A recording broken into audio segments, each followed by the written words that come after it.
Hey everybody, welcome to Learning Over Land. This is our first class of Astronomy Olympiad. सबसे पहले हम एक doubts को clear करना चाहेंगे जो कि बहुत ही ज़्यादा आ रहा था कि क्या क्लास बेसिक से होगा कि नहीं, तो हाँ 100% क्लास बेसिक से होगा. ओके.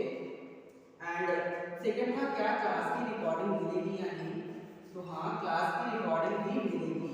आफ्टर प्रीवियस क्लास की भी रिकॉर्डिंग मिलेगी. ओके. ये दोनों डाउट्स क्लियर कर दिया हमने.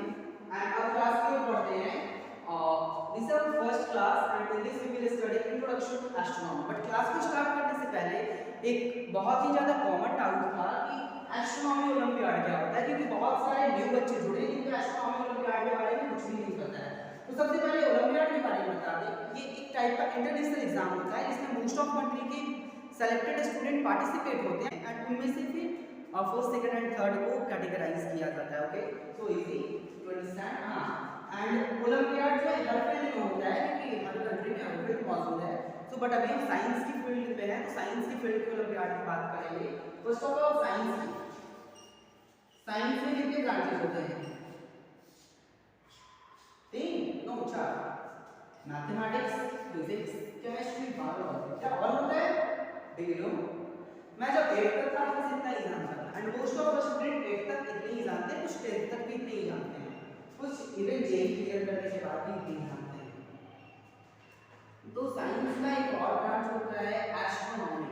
ऐसे ये चारों मोस्ट इंपॉर्टेंट है. इसका हम जानते हैं 10th तक, बट इसका यूजेस बाद में आता है.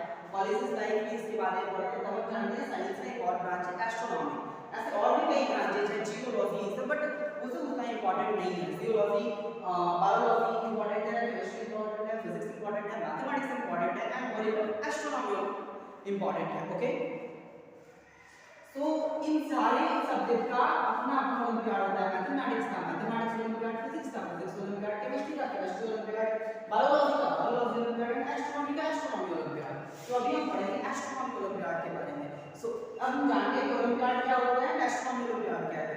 तो ये तो जान लो कि एस्ट्रोनॉमी ओलंपियाड साइंस रिलेटेड है. सो अब बढ़ते हैं एस्ट्रोनॉमी ओलंपियाड में क्या पूछा जाएगा एंड ओलंपियाड की स्टेजेस क्या होती है. बहुत बार आप कंफ्यूज होते होंगे, दोस्त बोलता है मैं फर्स्ट स्टेज क्लियर किया, मैं सेकंड स्टेज क्लियर किया.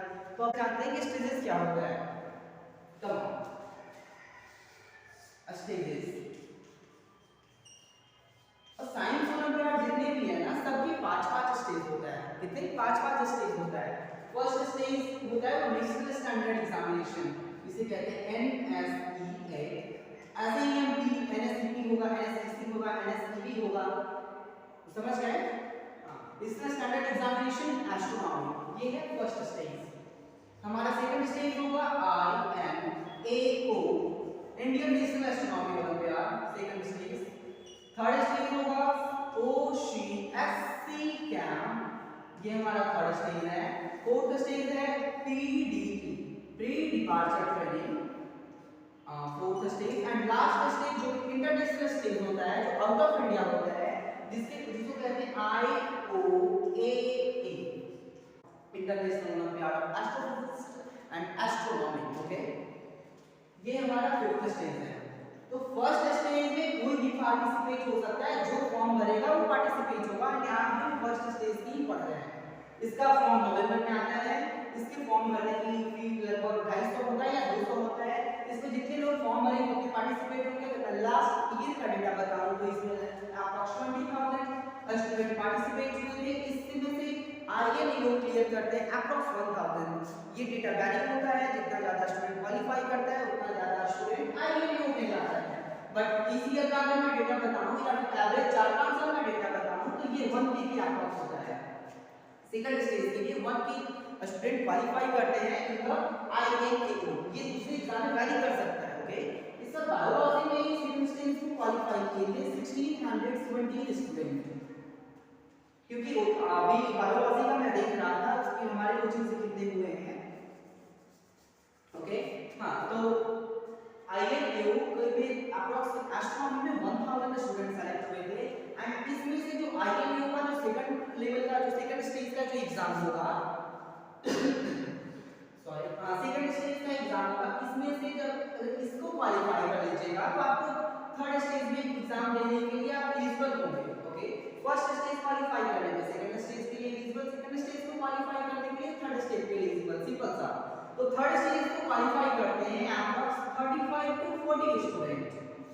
Okay, 35 to 40 student third stage को क्वालिफाई करते हैं एंड फिर 35 टू 40 स्टूडेंट में से approx 5 to 10 student, this data also vary, this all data can vary as number of student, I am giving the approx. Okay, 5 to 10 student fourth stage के लिए qualify होते हैं, 5 to 10 student fourth stage के लिए qualify होते हैं and ये जो 5 to 10 स्टूडेंट होते हैं इन्हें ट्रेनिंग दिया जाता है, प्री डिपार्चर ट्रेनिंग, यानी कि बाहर भेजने से, बाहर ओलंपियाड में जाने से पहले इंडिया अपनी तरफ से ये फ्री में ट्रेनिंग दिलाता है कि उन्हें और बहुत कुछ आना चाहिए। अब तो फर्स्ट स्टेज में पढ़ोगे उससे आपको मिनिमम 20 टाइम्स ज़्यादा आप फिफ्थ स्टेज पर जाते जाते आपको पढ़ना पड़ेगा। तो यहाँ पे ट्रेनिंग दिया जाता है 5 से 10 बच्चे को और फिर इनको भेजा जाता है इंटरनेशनल ओलंपियाड के लिए। ये डिफरेंट कंट्री में होते हैं, कभी यूक्रेन में होता है, कभी जर्मनी में होता है, कभी ईरान में होता है, कभी जॉर्जिया में होता है, this can very country no matter. Okay, and इसमें approx most of country participate होते हैं जितने में भी ये फील्ड है एस्ट्रोनॉमी का, एंड इसमें से जो फर्स्ट आता है वो गोल्ड मेडल जीतता है, इस तरह से, समझ गए। तो अभी फर्स्ट स्टेज में फोकस करें। तो अब वेटेज की बात करेंगे कि एस्ट्रोनॉमी ओलंपियाड में क्या क्वेश्चन आता है, किसको देना चाहिए, किसको नहीं देना चाहिए। ओके, क्योंकि ऐसा तो नहीं है कि कोई एस्ट्रोनॉमी ओलंपियाड देगा, किसको देना चाहिए, किसके लिए बेनिफिशियल है, ये सब डेटा की बात करेंगे। ओके, अगर वेटेज की बात करें इस एग्जाम में तो सबसे पहले हमने आज बहुत पहले ही देखा कि जो एग्जाम है वो साइंस का ब्रांच है, astronomy is the branch of science, तो इसमें साइंस रिलेटेड ही रहेंगे, ये तो पता है। तो जो एस्ट्रोनॉमी ओलंपियाड में जो वेटेज होता है ना, वो मैथमेटिक्स भी आता है इसमें, फिजिक्स आता है इसमें एंड एस्ट्रोनॉमी आता है itself, astronomy itself. Okay, astronomy मैं ये जो बता रहा हूँ ये फर्स्ट स्टेज के लिए बता रहा हूँ, ये बात याद रखना। Weightage vary according to stage, first stage के लिए बता रहा हूँ, इसमें मैथमेटिक्स आएगा 35%, फिजिक्स आएगा 38 to 40% एंड एस्ट्रोनॉमी आएगा 20 to 25% इन फर्स्ट स्टेज।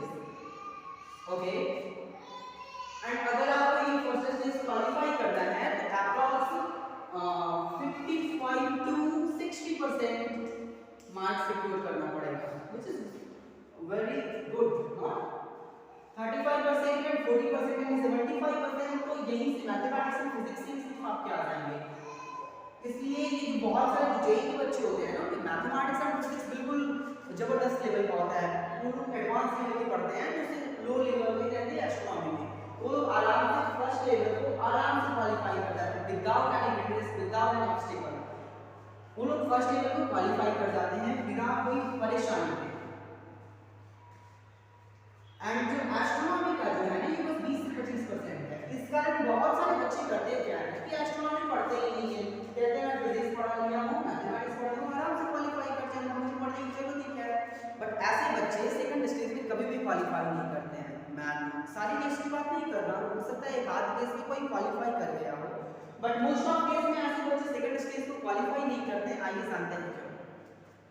ये हमारा फर्स्ट स्टेज है। अब सेकंड स्टेज की बात करें तो इसमें एस्ट्रोनॉमी की वेटेज बढ़ के 40% हो जाती है, और ये दोनों 60% में समझ जाएगा, और ये दोनों की जो 60% रहेगा इसमें भी सारे में एस्ट्रोनॉमी की कांसेप्ट यूज होगी, इन सारे में एस्ट्रोनॉमी की कांसेप्ट यूज होगी। तो आप देख सकते हो कि एस्ट्रोनॉमी का जो वेटेज है वो बढ़ रहा है क्योंकि ओलंपियाडी एस्ट्रोनॉमी का है, एंड वो लोग जानते हैं जो इस एग्जाम को लेते हैं कि बच्चा शुरू में 12th क्लास में एस्ट्रोनॉमी का नहीं जानता है, वो लोग ज्यादा फिजिक्स मैथ्स जानता है, इस कारण मैथमेटिक्स फिजिक्स की वेटेज ज्यादा है। बट जैसे जैसे आप आगे जाओगे तो आपको एस्ट्रोनॉमी तो पढ़ना ही है, इस कारण इसका वेटेज बढ़ेगा। इसलिए बहुत सारे बच्चे पढ़ते ही नहीं है एस्ट्रोनॉमी, एंड बहुत जाएंगे कि एस्ट्रोनॉमी पढ़ने की जरूरत नहीं है, बट ऐसा होगा नहीं है, आपको एस्ट्रोनॉमी पढ़ना ही पड़ेगा अगर आपको सेकंड स्टेज में क्वालीफाई करना है तो, क्योंकि बहुत से क्वेश्चन होंगे जिसमें एस्ट्रोनॉमी की कांसेप्ट यूज होगी, अगर आप पाएगा नहीं तो आप कैसे क्वालीफाई कर सकते हो। That's it. ओके, तो सेकंड स्टेज को क्वालीफाई करने के लिए एस्ट्रोनॉमी मैंडेटरी है, तो हम ऐसा क्यों नहीं करें कि अभी से ही एस्ट्रोनॉमी पढ़ेंगे कि एस्ट्रोनॉमी जो है ना 20 से 25 क्लास में बहुत ही अच्छे तरीके से कवर हो सकता है, बहुत ही अच्छे तरीके से, बिल्कुल बेसिक से बिल्कुल एडवांस, बहुत ही अच्छे लेवल का 20 से बस 25 क्लासेस में एस्ट्रोनॉमी बहुत अच्छे तरीके से कवर हो सकता है। एंड क्लास की ड्यूरेशन होगी 1 आवर टू 130 आवर।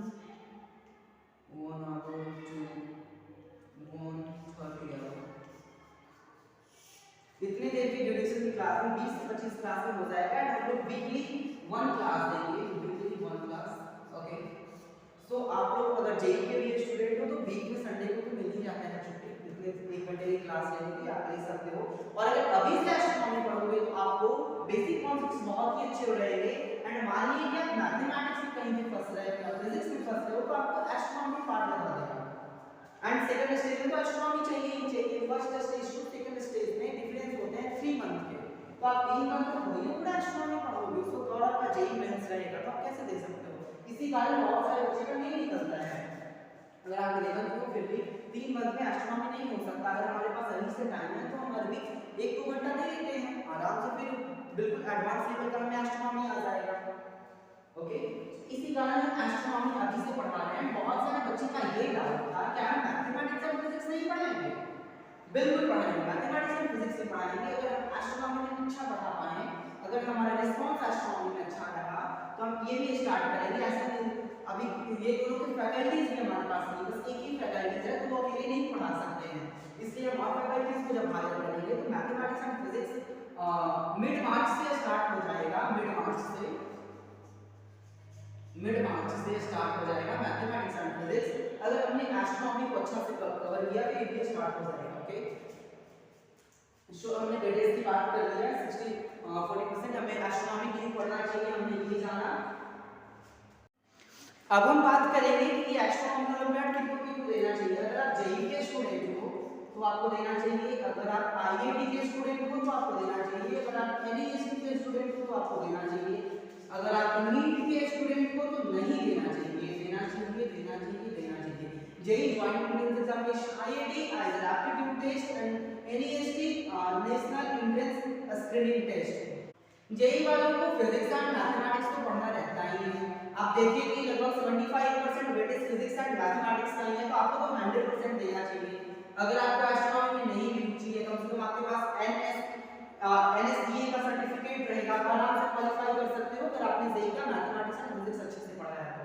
उसके बाद है आईआईटी आइजर एप्टीट्यूड टेस्ट, इसमें भी फिजिक्स एंड मैथमेटिक्स होते हैं। फिजिक्स की लेवल मॉडरेट है, मैथमेटिक्स की लेवल अच्छी होती है, तो ये लोग भी 100% दे सकते हैं। एंड ये लोगों को क्वालीफाई भी करने बहुत आसान होगा। एनईएसटी वालों को भी फिजिक्स एंड मैथमेटिक्स दोनों होता है एंड ये लोग भी 100% क्वालीफाई कर सकते हैं। बस थोड़ी सी और इनको मेहनत करना होगा। फिजिक्स केमिस्ट्री अच्छी ही होती है मॉडरेट लेवल की। तो नीट को मैं प्रेफर नहीं करता क्योंकि इसमें फार्मूला बेस्ड ज्यादा पढ़ना होता है, कॉन्सेप्चुअल बेस्ड वैसा नहीं पढ़ा जाता है। NSA is game of concept and मैं नीट वालों को कभी प्रेफर नहीं करता कि नहीं देना चाहिए। अगर आपको फिर भी मन कर रहा है कि दें तो आप दे सकते हो, नहीं देना नहीं चाहिए। हाँ, उसके बाद जेईई का हो गया, आईआईटी एनईएसटी वालों को देना चाहिए। अब सारा कुछ कवर कर दिया जो कि इंट्रोडक्शन में कवर करा जा सकता है, इसके सिलेबस को जाने, इसके वेटेज को जाने, एस्ट्रोनॉमी क्या होता है, ओलंपियाड क्या होता है, किसको देना चाहिए, किसको नहीं देना चाहिए। ओके, अब क्लास को स्टार्ट करेंगे। अभी हम एस्ट्रोनॉमी की क्लास पढ़ाएंगे, जैसे कि आपको हमने बताया एस्ट्रोनॉमी की क्लास स्टार्ट होगी। आज हम सिर्फ मॉडल्स पढ़ेंगे, हम थोड़ा बहुत मॉडल्स, बिल्कुल इंट्रोडक्शन, हो सकता है 2-3 मॉडल छूट जाए, तो बहुत ही कम टाइम मिला है मुझे ये पूरा कवर करने के लिए। सो हो सकता है 1-2 मॉडल छूट जाए, तो वो नेक्स्ट क्लास में कवर हो जाएगा। ऐसे most of important model cover कर देंगे, इसमें सिर्फ आज मॉडल्स कवर करेंगे। एंड आज मेन का क्लास का मकसद यही था, ये सब बताना है मॉडल में क्या समझोगे कि एस्ट्रोनॉमी कैसे रियलाइज हुआ, एस्ट्रोनॉमी का इवोल्यूशन कैसे हुआ, आज इतना एस्ट्रोनॉमी का जो फील्ड है इतना मॉडर्नाइज कैसे हुआ है। क्योंकि शुरू में तो ड्रॉबैक्स होंगे, शुरू में तो काफी मॉडल्स गलत आए होंगे, जैसा कि आपने स्ट्रक्चर ऑफ एटम में पढ़ा होगा, वाटरमेलन प्लजिंग मॉडल, ये सब सारे मॉडल गलत थे। बट अगर वो नहीं होते तो आज एक सही मॉडल नहीं होता। उसी तरह से हम इसमें भी आगे ये सब मॉडल्स को पढ़ेंगे। आज की क्लास मुझे लगता है सिर्फ मॉडल्स का ही होगा, डिफरेंट टाइप्स ऑफ मॉडल हमारे हो गए पॉलीटेक्निक मॉडल, फिर फ्लैट अर्थ मॉडल, फिर हमारे हो जाएंगे ये कैप्लर्स मॉडल और एक बिग बैंग ये सब आज पढ़ेंगे। नेक्स्ट क्लासेस से हम बिल्कुल एस्ट्रोनॉमी स्टार्ट करेंगे। आपको एस्ट्रोनॉमी से लव हो जाएगा कि आपने कभी एस्ट्रोनॉमी नहीं भी पढ़ा है।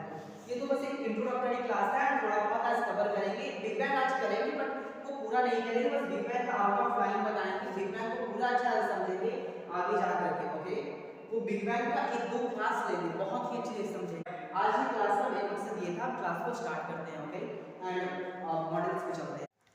So now let's start our main topic, astronomy. अभी तक हमने एस्ट्रोनॉमी ओलंपियाड के बारे में सारा कुछ जान लिया। एस्ट्रोनॉमी ओलंपियाड में क्या वेटेज है वो भी जान लिया।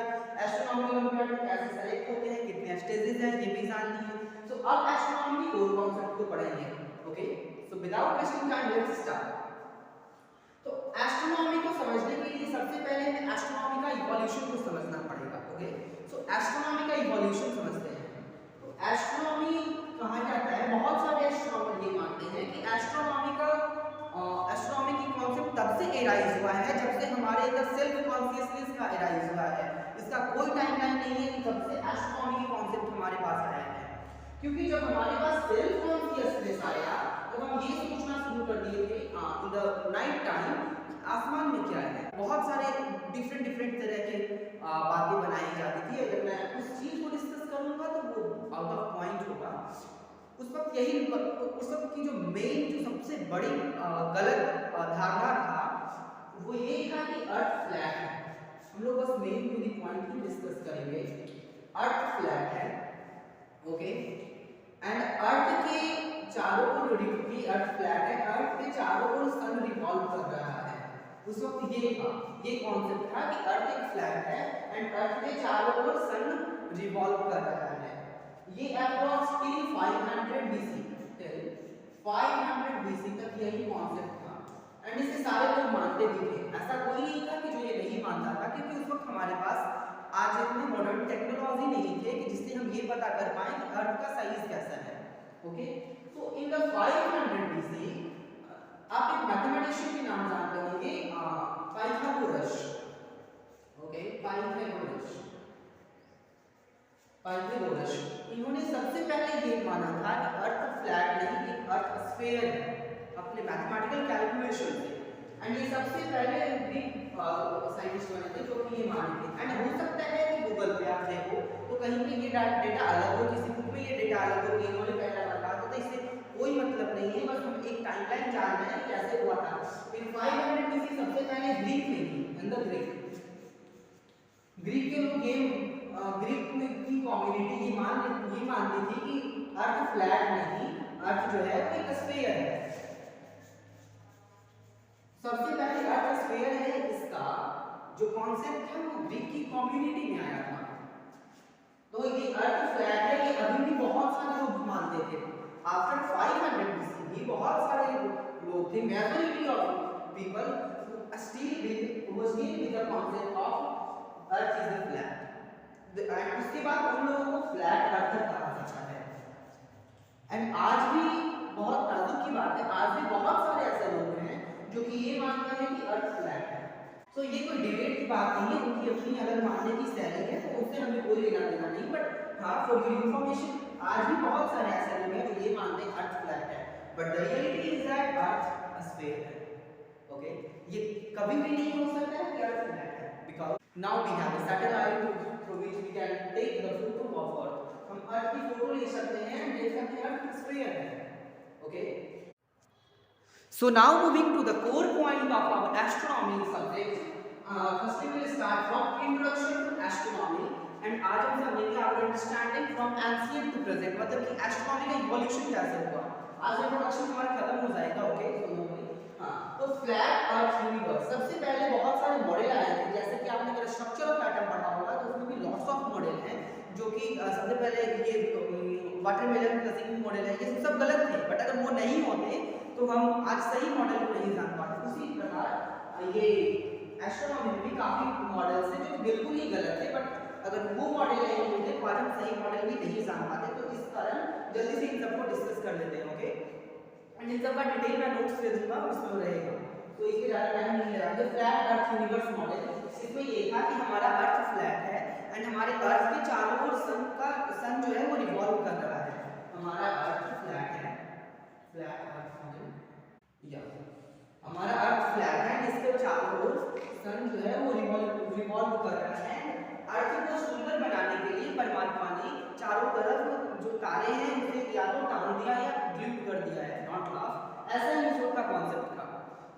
तो जैसे जैसे हम लोग टाइमलाइन में आगे आते हैं तो in the timeline of 500 BC एक बहुत ही बड़े मैथमेटिशियन, बहुत ही अच्छे मैथमेटिशियन, बहुत ही फेमस मैथमेटिशियन पाइथागोरस, वो इस बात वो उन्होंने कहा था सबसे पहला बार अर्थ हमारा फ्लैट नहीं, अर्थ हमारा स्फेरिकल है। तो उन्होंने जब ये कहा तो उनकी बातें को मानने वाला बहुत नेग्लिजिबल अमाउंट में कम्युनिटी था, बहुत negligible amount of Greek community ये बात मानता था कि अर्थ हमारा फ्लैट का ये क्या कहते हैं स्फेयर है। बट जैसे जैसे हम और टाइमलाइन में आगे बढ़ेंगे तो हम जब अराउंड 300 to 400 BC के आसपास आएंगे तो हम लोग देखते हैं कि उस वक्त एक बहुत बड़े साइंटिस्ट सर एरिस्टोटल, आपके नाम उनका सुना होगा एरिस्टोटल, वो बहुत ही बड़े साइंटिस्ट हैं। उन्होंने प्रूव कर दिया कि हमारा अर्थ फ्लैट नहीं बल्कि स्फेरिकल है। उन्होंने इस तरह से प्रूव किया था कि जब अर्थ की शैडो बनती है ना इक्लिप्सिस के वक्त तो वो स्फेरिकल बनती है ना कि फ्लैट, वो बिल्कुल स्फेरिकल मतलब कि अगर आप टेलीस्कोप से देखोगे ना तो वो स्फेरिकल बनती है। उन्होंने इसी बात से प्रूव किया था कि हमारा अर्थ जो है वो फ्लैट नहीं बल्कि स्फेरिकल है। और उन्होंने कुछ मैथमेटिकल कैलकुलेशन किए थे जिससे ये पता चलता था कि नहीं हमारा अर्थ जो है वो स्फेरिकल है। बट इस वक्त तक बस यही कंफर्म हुआ था कि हमारा अर्थ स्फेरिकल है। एंड इस वक्त तक हम कोई भी अपने दूसरे प्लैनेट के बारे में नहीं जानते थे कि हमारे सोलर सिस्टम में कितने प्लैनेट्स हैं। हाँ, हम एक सन को जानते थे और एक अपने नेचुरल सैटेलाइट मून के बारे में। So moving to the next model, 49 model of universe, उन्होंने ये कहा अर्थ सेंटर पे है, अर्थ के चारों तरफ the sun, moon, Mercury, Venus, Mars, Jupiter and Saturn Earth के चारों तरफ रिवॉल्व कर रहे हैं। उसको यूरेनस और नेपच्यून नहीं डिस्कवर हुए थे। ओके, तो उन्होंने कुछ ऐसा डायग्राम बताया था, ऐसा डायग्राम बनाकर कि मान लीजिए अर्थ है जिसका जो रिवॉल्व कर रहा है उसका सर्कुलेटरी बात ऐसा है तो वो जो प्लैनेट या जो नेचुरल मून है वो ऐसे रिवॉल्व कर रहा है कुछ ऐसा।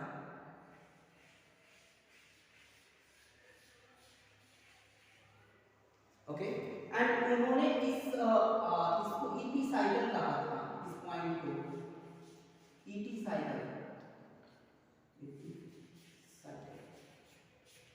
एंड उन्होंने सर्कुलेटरी पाथ को डिफरेंट कहा था, डिफरेंट ओके। उन्होंने कहा कि ये जो सर्कुलेटरी पाथ है ये डिफरेंट है। सो उन्होंने कुछ ऐसा बताया था इन जून में ये है कुछ रिवॉल्यूशन वाला पाथ और सर्कुलेटरी पाथ एंड ये है रोटेटरी पाथ प्लैनेट का ये। एंड उन्होंने इस पॉइंट को एपिसाइकिल कहा, एपिसाइकिल। उन्होंने कहा कि यहाँ पे आने पे इसका स्पीड कम हो जाता है। उन्होंने ऐसा बताया कि यहाँ पे स्पीड है, यहाँ पे जाते जाते यहाँ सबसे कम हो जाता है, फिर यहाँ पे घूम जाता है, फिर यहाँ पे आता है स्पीड जाते जाते फिर कम। तो इसी कारण जो प्लैनेट है वो ऐसा वे में घूमता है। बट इस मॉडल में काफी सारे ड्रॉबैक्स, तब उन्होंने सारे ड्रॉबैक्स को खत्म करने के लिए उन्होंने अपनी जो काफी सारे रिफाइनमेंट किया जो थ्योरी प्रपोज किए थे। उन्होंने बाद में कहा कि ये सेंटर पे अर्थ नहीं है, जैसा कि यहाँ पे सेंटर पे अर्थ है, अर्थ सेंटर पे नहीं है, अर्थ हमारा सेंटर से थोड़ा सा अलग है। ये हमारा सेंटर है, ये सेंटर के अपोजिट साइड और ये सेंटर के इस साइड और इसके अपोजिट साइड एक और पॉइंट उन्होंने इक्वेंट बताया, इक्वेंट बता दें इसका क्या। और उन्होंने कहा कि ये डिफरेंट है, डिफरेंट में कोई चेंज नहीं हुआ, ये रिवॉल्यूशन पाथ है और ये प्लैनेट का रोटेटरी पाथ। उन्होंने कहा कि ये जो ऐसा हो रहा है और जो स्पीड कम रहा है उस वक्त ड्रॉबैक्स ये था कि स्पीड क्यों कम रहा है। एक बार जब चला गया तो स्पीड क्यों कम रहा है, उस वक्त हमारे पास ग्रेविटेशन नाम की चीज की कोई खोज नहीं थी, क्योंकि आप जानते हो कि न्यूटन सर आइजैक न्यूटन ने खोया, उस वक्त नहीं पता था कि कोई ये ऐसा चीज होता है कि ये ग्रेविटेशन के कारण ऐसा हो रहा है, तो ऐसा कुछ भी नहीं था। उन्होंने कहा अपने रिफाइनमेंट करने के बाद कि अर्थ सेंटर में नहीं है, अर्थ सेंटर से थोड़ा सा नीचे उसके ठीक अपोजिट साइड एक और सेंटर उन्होंने इमेजिनरी सेंटर इक्वेंट बनाया और कहा कि इक्वेंट से ही इस पे एक एंगुलर स्पीड का इंपैक्ट पड़ रहा है, तो उसी कारण ये ऐसा हो रहा है, एंगुलर स्पीड के कारण ये बहुत ज्यादा हो रहा है।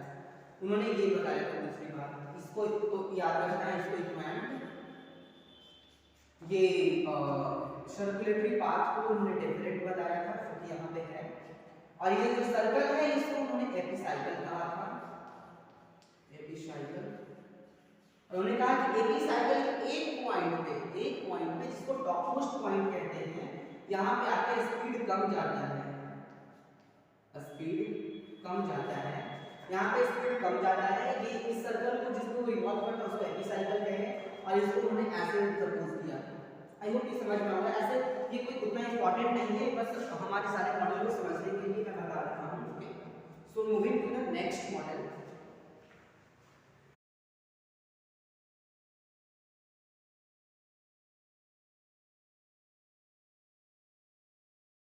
Now moving to the third model, Copernicus model. Okay, Copernicus model. In this model, उन्होंने ये कहा कि अर्थ सेंटर पे नहीं है बल्कि सन सेंटर पे है। सबसे पहला यही मॉडल था जो कि ये बताया कि अर्थ सेंटर पे नहीं है बल्कि सन सेंटर पे है, because its mass is farthest greater than earth mass. Okay, तो ये हो गया हमारा सन, एंड इसके चारों तरफ हमारे जितने प्लैनेट उस वक्त तक डिस्कवर थे, उन्होंने कहा कि जितने भी प्लैनेट हैं वो सन के चारों तरफ रिवॉल्व कर रहे हैं, एंड उन प्लैनेट के जो उसके जो सैटेलाइट्स हैं, जैसे हमारे मून हैं, वो उस प्लैनेट के चारों तरफ रिवॉल्व कर रहे हैं। इन्होंने कहा कि मास के अकॉर्डिंग रिवॉल्यूशन होता है। इन्होंने ही सबसे पहला बार ये बताया था, ये मॉडल दिया था कि सन सेंटर पे है, अर्थ इसके चारों तरफ रिवॉल्व कर रहा है। अर्थ का जो सैटेलाइट है, नेचुरल सैटेलाइट मून, वो अर्थ के चारों तरफ रिवॉल्व कर रहा है, बट इन्होंने कहा ये सब सर्कुलर ऑर्बिट में कर रहे हैं।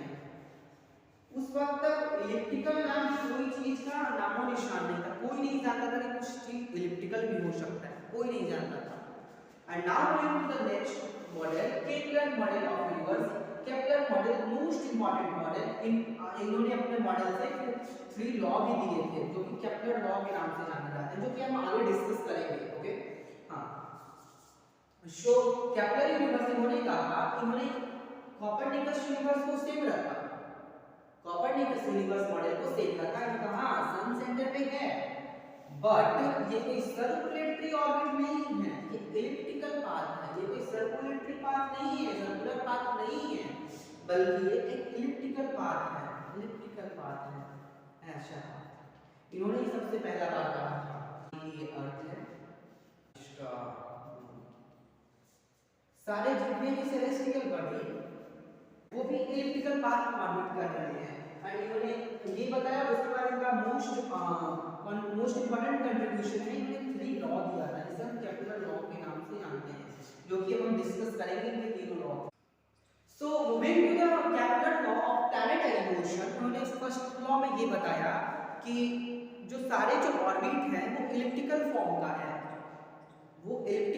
का है, एंड उसका जो सेंटर है वो सन है। Orbit of every planet is an ellipse with sun at is one of its foci. And second law ने कहा every planet moves so that they cover equal area in equal interval of time. इसका अर्थ ये हुआ कि उन्होंने कहा कि कोई भी जो प्लैनेट है जो रिवॉल्व करता है तो equal amount of area cover करता है इक्वल टाइम। तो ये कैसे हो सकता है आपको लग रहा है? तो उसी जब कोई भी प्लैनेट नियर टू सन आता है तो उसकी स्पीड बढ़ जाती है, जितना सन से दूर जाता है उसकी स्पीड उतनी ही कम जाती है। तो इसे समझाने के लिए मैं यहाँ पे ड्रॉ करता हूँ विजिबल होगा। मान लीजिए कि ये सन है, ये जुपिटर है। ओके, ये जुपिटर है, जुपिटर का ऑर्बिट कुछ ऐसा है, कुछ ऐसा ऑर्बिट। ओके, तो यहाँ पे है जुपिटर, तो इसका स्पीड बहुत कम रहेगा यहाँ के मुकाबले, क्योंकि यहाँ पे लॉ ऑफ ग्रेविटेशन हम जानते हैं, उसको ये नहीं था पता, फिर भी केपलर ने ये बताया था। तो उन्होंने कहा कि यहाँ पे हम उसका स्पीड कम रहेगा, तो यहाँ पे जब उसका स्पीड कम है तो मान लीजिए कि वो कितना समय, 1 साल में, मान लीजिए कि उसने अगर जुपिटर ने 1 साल में यहाँ पे कितना डिस्टेंस ट्रेवल किया, तो कितना एरिया कवर किया यहाँ से लेकर के यहाँ।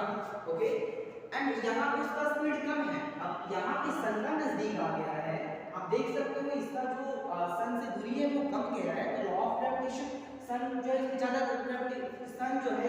ग्रेविटी लगाएगा, तो सन जो है इस पे ज्यादा ग्रेविटेशन फोर्स लगाता है, इस कारण जुपिटर का स्पीड यहाँ बढ़ जाएगा। तो 1 साल में यहाँ पे ये लोग यहाँ से यहाँ तक आ जाएगा, ज्यादा दूरी में लगेगा इसका स्पीड।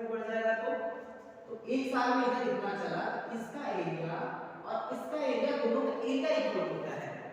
कोई भी प्लैनेट सन से दूर रहेगा तो उसका स्पीड कम रहेगा, तो ये वाला भी डिस्टेंस उसका बढ़ जाएगा। तो इस कारण जो एरिया होता है वो इक्वल होता है। एंड ये बाद में प्रूव भी हुआ जब हमारे पास टेक्नोलॉजीज आते हैं, तो ये बिल्कुल 100% करेक्ट है। सर केपलर का कुछ अगर हिस्ट्री जाने तो इनके टीचर थे, उनका नाम। अब अगर हम थर्ड लॉ में आते हैं केपलर का, तो इन्होंने कहा the square of period of any two planet are proportional to cube of their mean distance. इन्होंने अपने थर्ड लॉ में कहा the square of period of any two planet are proportional to cube of their mean distance. उन्होंने कहा कि जो दो planet का रिवॉल्यूशनरी पीरियड है, उसका स्क्वायर का सम उन दोनों के बीच के दूरी के डायरेक्टली प्रोपोर्शनल होता है।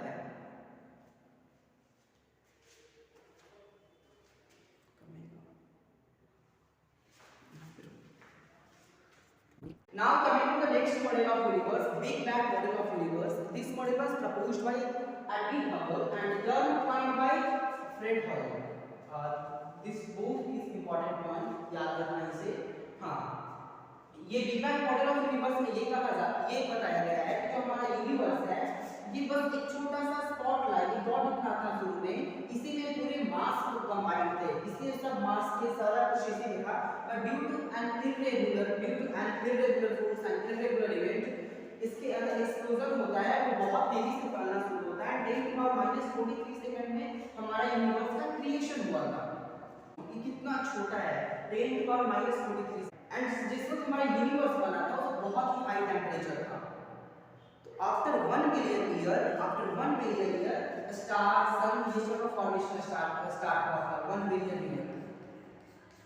जब हमारा यूनिवर्स धीरे धीरे ठंडा होना शुरू हुआ, धीरे धीरे कूल होना शुरू हुआ, जब 3000 डिग्री सेल्सियस यूनिवर्स का टेम्परेचर आ गया था, जब 3000 डिग्री सेल्सियस यूनिवर्स का टेम्परेचर आ गया था, तब हमारा जो हाइड्रोजन एटम शुरू में ही बने थे। तो हाइड्रोजन का एक आइसोटोप होता है ड्यूटेरियम, आप लोग जानते होंगे।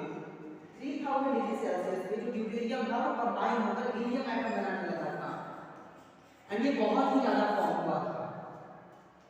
ये इसका इंपॉर्टेंट पॉइंट है, 10⁻⁻43 सेकंड में बना था। आफ्टर 1 बिलियन ईयर हमारे स्टार्स, प्लैनेट ये सब का फॉर्मेशन स्टार्ट हो गया था। ओके, ये टर्म पॉइंट किया गया था फ्रेड होयल के द्वारा, ये थ्योरी प्रपोज किया गया था एडविन हबल के द्वारा, एंड ये सही है। इस चीज का प्री मेजर रीजन ये है कि आज भी यूनिवर्स एक्सपैंड हो रहा है, जो कि ये थ्योरी बताता है कि एक्सपैंड हुआ था, बहुत ही हाई एक्सपैंडिंग। आज भी यूनिवर्स एक्सपैंड हुआ है। Can you guess what is the rate of expanding? More than speed of light. हालांकि ये पूरी तरह से एक्सपैंडिंग नहीं है, इसकी कॉन्सेप्ट थोड़ा सा अलग है एक्सपैंडिंग से। हाँ, वो हम आगे डिस्कस करेंगे जब ये आएगा हमारे सिलेबस में। तो बट अभी के लिए समझो it is expanding and more than speed of light. And second, आज हमारा यूनिवर्स में 25% से भी ज्यादा हीलियम है। And last, cosmic background radiation.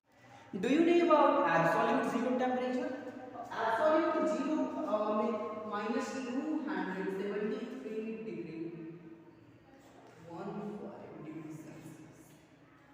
-223.15 degree Celsius is absolute zero temperature, means 0 degree Kelvin. This is the absolute temperature of the universe. When someone asks what is the absolute temperature, absolute zero temperature is -273.15 degree Celsius. अभी तक के class में बने रहने के लिए so much thank you। आज हमने जो भी डिस्कस किया बस एक इंट्रोडक्शन के जैसा था। एस्ट्रोनॉमी हमने आज नहीं पढ़ा है, बस थोड़ा बहुत मॉडल्स का चर्चा किए हैं, थोड़ा बहुत मॉडल्स का बात किए होंगे। अगली क्लास से एस्ट्रोनॉमी स्टार्ट हो जाएगा, एंड एस्ट्रोनॉमी बहुत ही ज़्यादा इंटरेस्टिंग सब्जेक्ट है, बिलीव करो। 2-3 क्लास में आपको एस्ट्रोनॉमी बहुत ही अच्छा लगेगा। हाँ, एक और बात, मिनिमम अगर आपको ये वीडियो अच्छा लगा है, हमारी पढ़ाने की अगर अच्छी लगी है, तो आप प्लीज़ शेयर कर सकते हो, प्लीज़ शेयर करो। मिनिमम 1K व्यू वीडियो पे होना चाहिए आफ्टर अपलोडिंग।